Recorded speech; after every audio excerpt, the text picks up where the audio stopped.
അസ്സലാമു അലൈക്കും everyone, welcome to tasty views. എല്ലാവർക്കും സുഖമല്ലേ? അപ്പോൾ നമുക്കിന്നൊരു ചിക്കൻ മപ്പാസിൻ്റെ റെസിപ്പി നോക്കിയാലോ.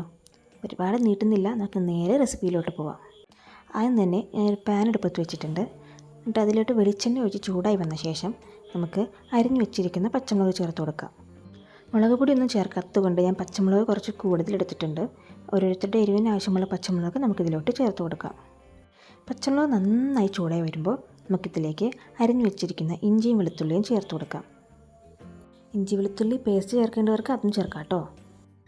ഇവ എണ്ണയിൽ കിടന്ന് നന്നായി ചൂടായി പച്ചമണം മാറി വരുമ്പോൾ നമുക്കിതിലേക്ക് കുറച്ച് ചുവന്നുള്ളി ചേർത്ത് കൊടുക്കാം. ഞാനിവിടെ ഒരു പിടി ചുവന്നുള്ളിയാണ് ചേർത്തിരിക്കുന്നത്. ചുവന്നുള്ളി ചെറുതാക്കി കീറിയാണ് ഇതിലിട്ട് ചേർത്തിട്ടുള്ളത്. ഇനി ചുവന്നുള്ളിയും നന്നായി മൂപ്പിച്ചെടുക്കാം.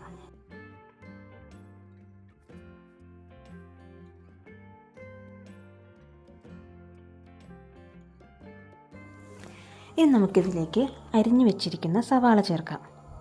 ഞാനിവിടെ 3 മീഡിയം സവാളയാണ് എടുത്തിട്ടുള്ളത്. നമുക്കത് ഇതിലോട്ട് ചേർത്ത് നന്നായി ഇളക്കി യോജിപ്പിക്കാം. കൂടെ പാകത്തിന് ഉപ്പും കൂടി ചേർക്കാം. അപ്പോൾ സവാള നന്നായി വാടിക്കിട്ടും. ഇപ്പോൾ സവാളയും പച്ചമുളകുമെല്ലാം നന്നായി വാടി വന്നിട്ടുണ്ട്. നമുക്കിനി ഇതിലേക്ക് പൊടികൾ ഓരോന്നായി ചേർത്ത് കൊടുക്കാം. ആദ്യം തന്നെ നമുക്ക് അല്പം മഞ്ഞൾപ്പൊടി ചേർത്ത് കൊടുക്കാം. ഒരു 1/2 ടീസ്പൂണിനടുത്ത് മഞ്ഞൾപ്പൊടി ഞാൻ ഇതിലോട്ട് ചേർത്തിട്ടുണ്ട്. ഇനി ഇത് നമ്മുടെ സവാളയുമായി നന്നായി ഇളക്കി യോജിപ്പിക്കാം.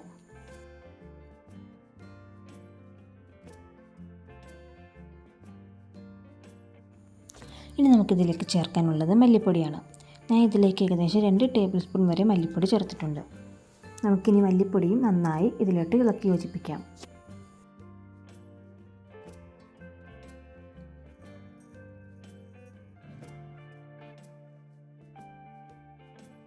നമുക്ക് ഈ കറിയിലേക്ക് മുളക് പൊടിയുടെ ഒന്നും ആവശ്യമില്ല.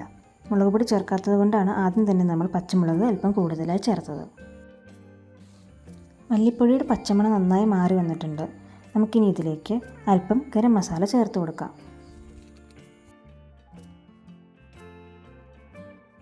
ഗരം മസാലയും ചേർത്ത ശേഷം നമുക്ക് നന്നായി മിക്സ് ചെയ്യാം.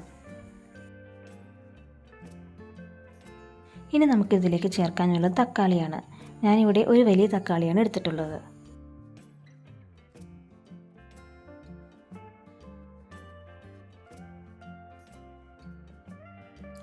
തക്കാളി ഇതിൽ നന്നായി വേവണം.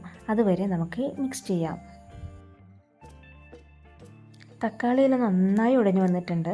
നമുക്കിനി ഇതിലേക്ക് നമ്മൾ കഴുകി വാരി വെച്ചിരിക്കുന്ന ചിക്കൻ ചേർത്ത് കൊടുക്കാം.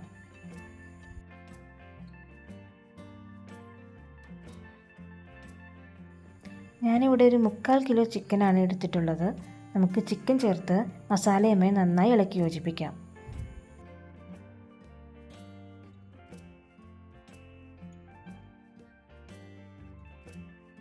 ചിക്കൻ മസാലയുമായി ഒന്ന് മിക്സ് ചെയ്ത ശേഷം നമുക്കിത് കുറച്ച് നേരത്തേക്ക് ഒന്ന് മൂടി വയ്ക്കാം. ഒരു 5 മിനിറ്റ് മൂടി വെച്ച് ചിക്കൻ്റെ കളർ ചെറുതായി മാറി തുടങ്ങുമ്പോൾ നമുക്കിതിലേക്ക് അരിഞ്ഞു വെച്ചിരിക്കുന്ന ഉരുളക്കിഴങ്ങ് ചേർത്ത് കൊടുക്കാം. ഉരുളക്കിഴങ്ങ് കൂടി ചേർത്ത ശേഷം നമുക്ക് ഒന്നുകൂടി ഇത് ഇളക്കി കൊടുക്കാം.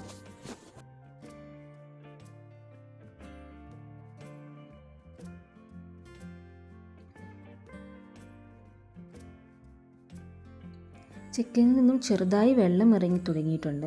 നമുക്കിനി ഇതിലേക്ക് നമ്മൾ എടുത്തു വെച്ചിരിക്കുന്ന തേങ്ങയുടെ 2ാം പാൽ ചേർത്ത് കൊടുക്കാം.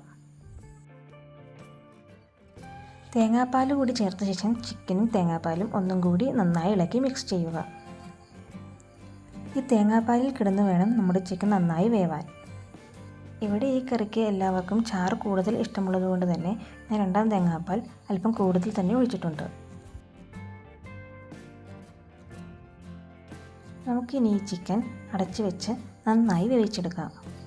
കറി പാകമായി വരുമ്പോൾ അല്പം കൊഴുപ്പ് കുറവായതുപോലെ നിങ്ങൾക്ക് തോന്നുന്നുണ്ടെങ്കിൽ ഇതിൽ തന്നെ വെന്ത കിഴങ്ങ് കഷ്ണങ്ങൾ 2-3 എണ്ണം എടുത്ത് നന്നായി ഉടച്ച ശേഷം ഇതിലേക്ക് തന്നെ ചേർത്ത് കൊടുത്താൽ മതി. കറിക്ക് അപ്പോൾ നല്ല കൊഴുപ്പ് കിട്ടും. നമ്മുടെ ചിക്കനും കിഴങ്ങും നന്നായി വെന്ത് പാകത്തിന് ചാറായി കഴിയുമ്പോൾ നമുക്ക് നമ്മൾ ആദ്യമേ എടുത്തു വെച്ചിരിക്കുന്ന 1ാം തേങ്ങാപ്പാൽ കൂടി ഇതിലോട്ട് ചേർത്ത് കൊടുക്കാം. 1ാം തേങ്ങാപ്പാൽ ചേർത്ത ശേഷം ഒരുപാട് തിളയ്ക്കാൻ അനുവദിക്കരുത്. തേങ്ങാപ്പാൽ ചേർത്തുടനെ നമുക്ക് നന്നായി ഇളക്കി കൊടുക്കാം. നമുക്കിനി ഈ പാത്രം അടുപ്പിൽ നിന്ന് മാറ്റി വയ്ക്കാം. ഇനി നമുക്ക് നമ്മുടെ ഈ മപ്പാസ് ഒന്ന് താളിച്ചെടുക്കാനുണ്ട്. അതിനായിട്ട് ഞാൻ മറ്റൊരു പാത്രം സ്റ്റൗവിൽ വെച്ച് അതിലേക്ക് നല്ല വെളിച്ചെണ്ണ ഒഴിച്ചു കൊടുത്തിട്ടുണ്ട്. വെളിച്ചെണ്ണ നന്നായി ചൂടായി വരുമ്പോൾ നമുക്ക് ചെറുതായി അരിഞ്ഞു വെച്ചിരിക്കുന്ന ചുവന്നുള്ളി ഇതിലേക്ക് ചേർത്ത് കൊടുക്കാം. ഈ കറിയിൽ കടുക് ചേർക്കാൻ ഇഷ്ടമുള്ളവർക്ക് ചുവന്നുള്ളി ചേർക്കുന്നതിന് മുമ്പ് അല്പം കടുക് ഇട്ട് പൊട്ടിച്ചതിന് ശേഷം ചുവന്നുള്ളി ചേർക്കുക. ചുവന്നുള്ളി നന്നായി മൂത്ത് വന്നിട്ടുണ്ട്. നമുക്കിനി ഇതിലേക്ക് 2 തണ്ട് കറിവേപ്പില കൂടി ചേർത്ത് കൊടുക്കാം. കറിവേപ്പിലയും ചേർത്ത ശേഷം നമുക്കിതിലേക്ക് ഒരു 3 ചുവന്ന മുളക് കൂടി ചേർത്ത് കൊടുക്കാം.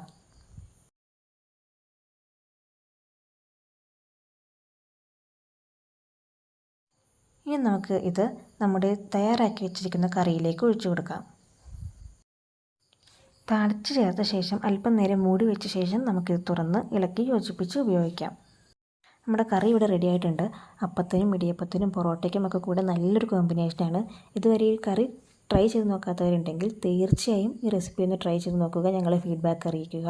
ഞങ്ങളുടെ വീഡിയോ ഇഷ്ടപ്പെട്ട് ലൈക്ക് ചെയ്യാനും ചാനൽ സബ്സ്ക്രൈബ് ചെയ്യാനും മറക്കല്ലേ. പുതിയ വീഡിയോയുമായി കാണുന്നത് വരെ താങ്ക് യു.